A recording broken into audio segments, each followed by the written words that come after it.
Well, the Ireland-England game was a great game to watch. We were in this changing room watching it with the squad before we went to our post-match dinner with the Italians, and then we watched it a couple of times since. It was a proper test match, two very good teams, a tactical game of chess, but a lot of big contacts as well, big collisions, and some excellent rugby. We know Ireland are one of the best teams in the world, and that defeat last week doesn't change that. Well, our team selection this week is reflected on two things. First of all, the injuries we picked up last week to VP Nell and Sam Skinner, but also the experience that will be required this week in such a big game for us. So to have players back available for us, like Fraser Brown, Johnny Gray, Pete Horn, Sean Maitland, that is timely because we need their experience and their quality in a game of this magnitude.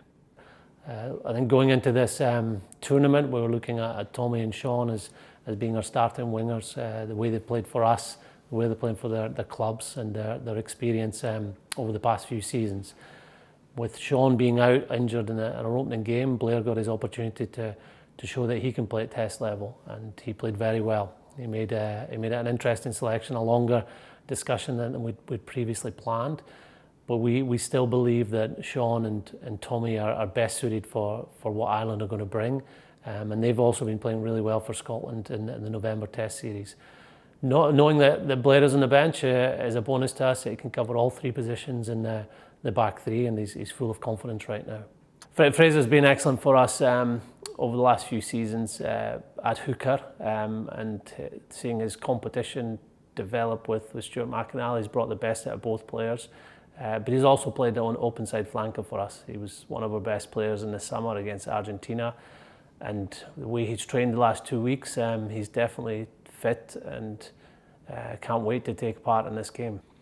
Well, Darcy, the opportunity has opened up for him through injury, but he's grabbed his opportunity this year to play regularly for Glasgow. He's played in a lot of their bigger games. His scrum has been solid.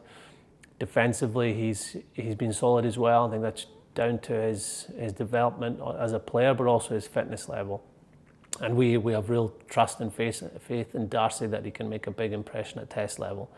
Rob Harley hasn't been involved with us in a matchday squad for a couple of seasons, but again, he's been playing well. We believe this is the right selection for the blend of the back row this week, given his liner expertise, his experience in playing big games for Glasgow and playing these types of players before. So he'll pick up pretty quickly. He's always someone with excellent role knowledge that can fit into training and fit into set piece demands pretty quickly.